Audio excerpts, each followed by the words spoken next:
This is Southern Cross News with Joe Palmer. A Supreme Court jury has heard a Launceston man who was struck in the head with a golf club 2 years ago could have easily died. Jamie Alexander Collins is standing trial, accused of intentionally causing Christian Mark Whiteman bodily harm. Through his defence lawyer, Jamie Collins admitted he struck Christian Whiteman with a golf club, but he's denied accusations he intentionally wanted to cause him bodily harm. The court heard the incident occurred on November 22, 2015, outside the Park Hotel in Invermay. Both men had been on a golf trip in the state's northeast earlier in the day with around 20 others. It's alleged there was a heated argument between the two men on the bus back to town.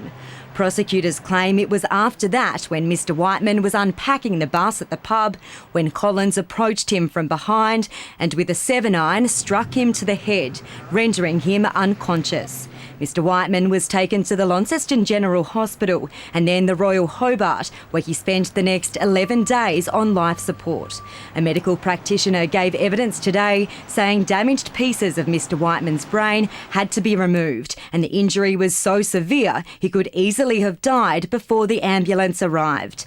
Collins' defence lawyer Greg Richardson said there's no doubt Collins swung the golf club, but was that his attempt to defend himself against what was about to happen?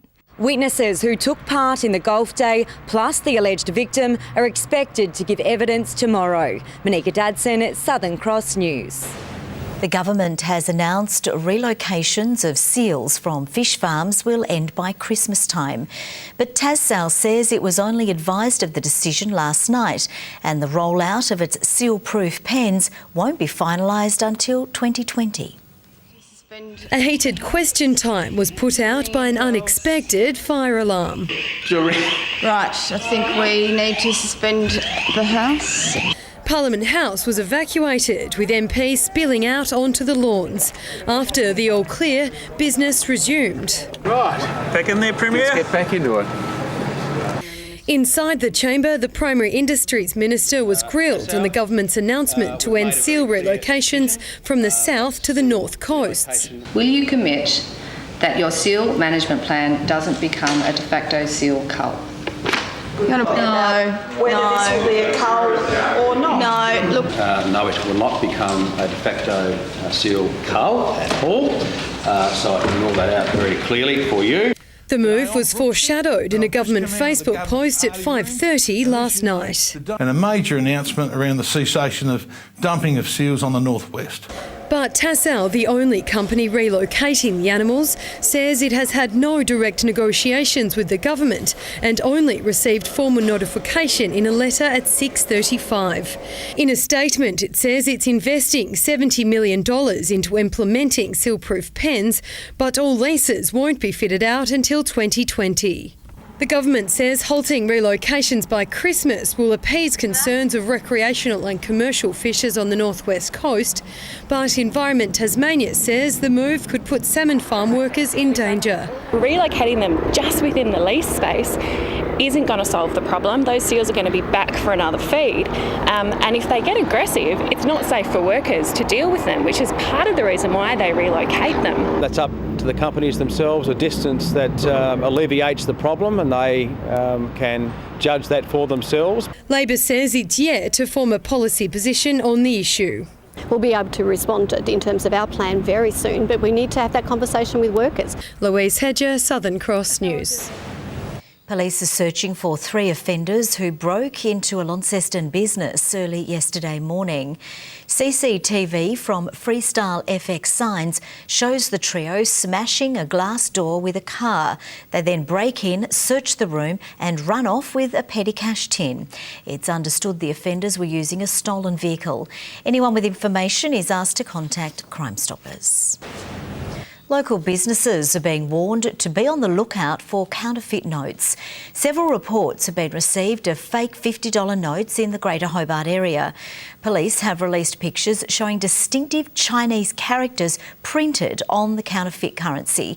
Businesses dealing with cash are being encouraged to be on the lookout and report anything suspicious to the Federal Police or Crime Stoppers. Launceston Airport's $2 million upgrade has been unveiled today. After checking into a flight, passengers will now pass through security screening straight away. The departure gate section downstairs has also been modified to improve passenger flow. So in a passenger's journey, going through security screening and checking in are two of their most highest anxiety points. So by bringing the security screening process forward, we can reduce that anxiety.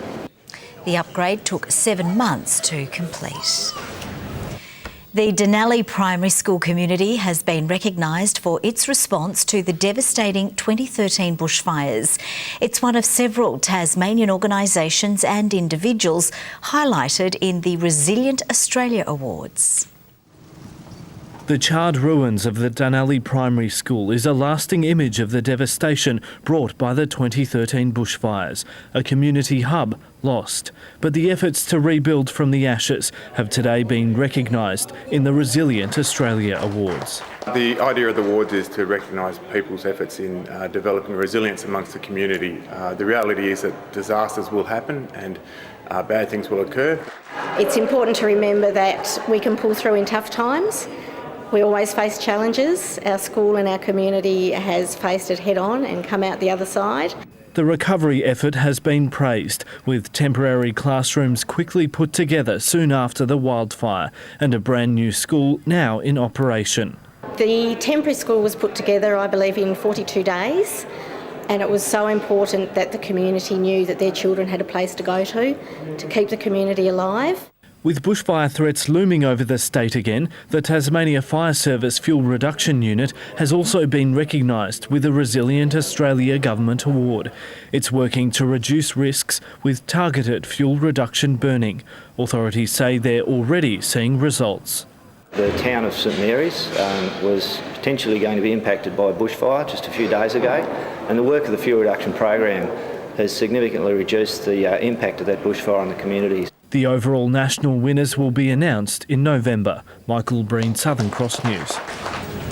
9 of Tasmania's best electrical apprentices put their hard work to the test today to compete for the chance to represent the state nationally. Experts say Tasmania has some of the best trainee sparkies in the country and have no doubt they will come out on top. Well-rounded and the best in the industry. That's how experts describe these electrical apprentices, battling it out for the chance to represent the state in the national WorldSkills competition. It's incredibly intense. The competitors come in and by the end of the day they're totally spent. They work very, very hard. There was a spark in their eyes and the pressure was on, but it was third-year apprentice Josh Davison who took the top spot. I actually feel really privileged that I've put all this effort in and I've managed to come out on top. Teachers and judges say they have no doubt Josh will win the electrical category, claiming apprentices in Tasmania are among the best in the country. With such a small market, they say tradies here get more experience across all areas of the trade than anywhere else. Because buildings aren't as big, the cities aren't as big, the market isn't as big. They have to be versatile across all areas of the trade.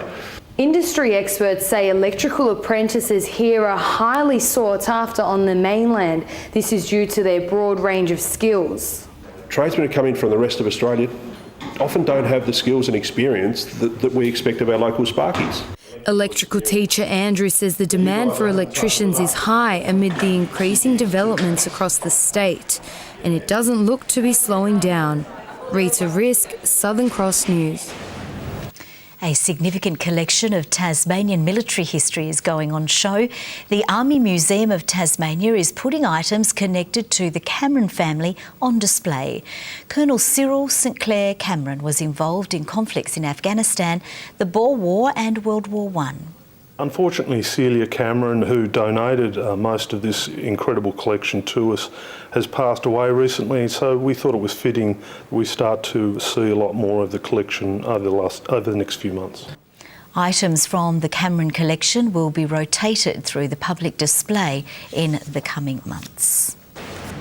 Now a look at the day's business and finance with thanks to Tasplan, your local super fund.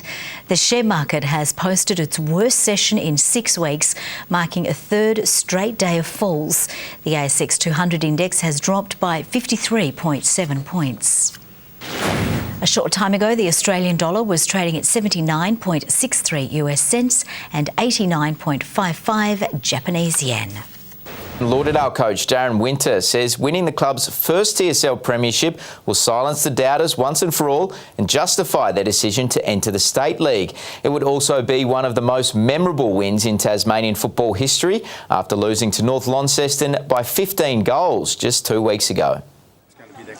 With not many giving them a hope in hell, Winter and his boys are ready to claw back the respect they feel they deserve. We know we can score quick, and our game is very fast and furious, and if they let a couple of our players off the hook, we'll get hold of them, and there was no mistake about that. Outclassed and completely overrun last time the sides met, early hardball gets and midfield clearances are vital if Lauderdale don't want history to repeat. Our start will be really important for us, so we'll go in there with a very strong mindset of being very aggressive at the ball. Obviously it's a grand final. If you can't get yourself up for that and put your body on the line, then I don't know why you're playing. Star players Tutai Havea and Jordan Roberts will slot straight back into the side, meaning heartbreak for two of the senior list who'll miss out as a result. Probably the worst part of football as a coach. You stew on it and stew on it. It's quite upsetting. With depth all over the ground, Winter plans on giving a few of Tom Couch's boys some extra attention and had this warning for the flag favourites. We'll probably go in with 2 or 3 tags, maybe even 4 tags to try and shut down their run. If they don't pay us the same respect back, then, we've got guys and we'll get hold of them. The opening bounce is at 3:30 Saturday afternoon with around 10,000 people expected to turn out. One of Tasmania's most exciting young sporting prospects is set to take a big step towards realising his dream of playing in the English Premier League, with 14-year-old Olympia Warriors junior Jake Parrish recently invited to join A-League side Melbourne City's Academy program. It's a bit like here where you kind of come and train most days, and we'll have science people looking at us and make sure that we keep improving. Currently a part of Olympia's academy, the club is predicting a bright future for Parrish. We could even look beyond the A-League if that's his dream. It's really up to him now and support of his parents to help him achieve that. Parrish will relocate to Melbourne in December to join the academy full-time. Tasmanians Kate Eckert and Daniel Watkins have been selected to represent Australia in the extreme slalom event at the Sports World Championship. Eckert is in top form, making it into her maiden World Cup final recently in Italy. At her last World Cup in Spain, she made it into the semi-final. The World Championship begins in France next week. And a convoy of classic cars is making its way to Hobart for this year's Baskerville Historics. Today we caught up with one driver going back to his racing roots by entering his E.H. Holden.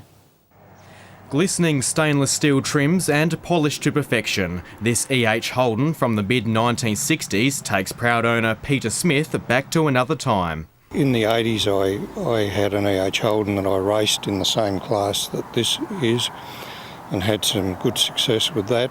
Success he wants to relive when he fires up the motor for this year's Baskerville Historics. This particular car, I like the fact that it's still very much an E.H. Holden. It looks like an E.H. Holden inside and out. Retains nearly all of the standard trim. Except the former ACL bearing worker has spent the past 12 months tinkering, milking an extra 30 horsepower out of the engine and giving some much needed love to the suspension after picking up the car from Western Australia last November. Yeah, some pretty famous people drove these cars with good success in the 60s. New beauty, new elegance, new power-swept styling. Holden enthusiasts love Australia's own car as much now as they did 50 years ago, an affection which will only grow this weekend. When you race hard and clean with somebody, you build quite a degree of camaraderie between you, and bonds that you don't normally form in day-to-day life.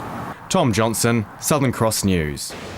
Good evening. Yes, the Tiger Army is up and about, and I do thank all the Tigers fans for helping me with my attire. This little bit here is from a fella called Salty, a poor down and out desperate Tigers fan. Good on you, Salty. Hobart 22 today, Launceston and Burnie 17, Devonport a top of 15 degrees. Friendly Beaches on 23 our high today as above average temperatures arrived, as did the strong winds. A few showers developed over the west as a front started to cross, but generally it was fine. Grove 22, Bushy Park 21, St Helens 19, Strawn and Flinders Island 18, King Island and Wynyard 17, Lyoweeney even made it into double figures. There is high-level cloud that's moving across Tasmania and Victoria, ahead of a band of mid-level cloud which crossed this afternoon. Low cloud is over WA, and apart from the patch over the top end and through parts of Queensland, the rest of the country mostly clear. And there's the two cloud formations that made their way across the state today. Tomorrow, a weak ridge of high pressure reaches us from the high over New South Wales. A complex low pressure system south of the Bight has produced several fronts and troughs. One of them closes in on Tasmania tomorrow afternoon. The winds tending northwest northeasterly at 10 to 20 knots, increasing to 25 knots over the east, and later the west swells to 3.5 metres. No warnings to tell you about. Still a late shower about for southern regions. Hobart 18, 17 for Huonville and Campania 19 degrees. In the north and northwest, late showers as well. Launceston 17 and 15s for Devonport and Georgetown. Burnie, a late shower, 13 the top, 16 for Strawn with showers moving in with that front, 15 for Wynyard, maybe a late storm. St Helens, a late shower and 18 degrees, 19 for Swansea, same forecast for Port Arthur, a top of 16. On Saturday, rain statewide, lighter over the east, the chance of a thunderstorm over the west, showers extending across the state on Sunday before easing later, and more shower activity into Monday as well with fresh and gusty west to southwesterly winds. A windy showery day in Perth, mostly sunny in Adelaide and Melbourne along with Canberra and Sydney, a shower forecast with a possible storm in Brisbane.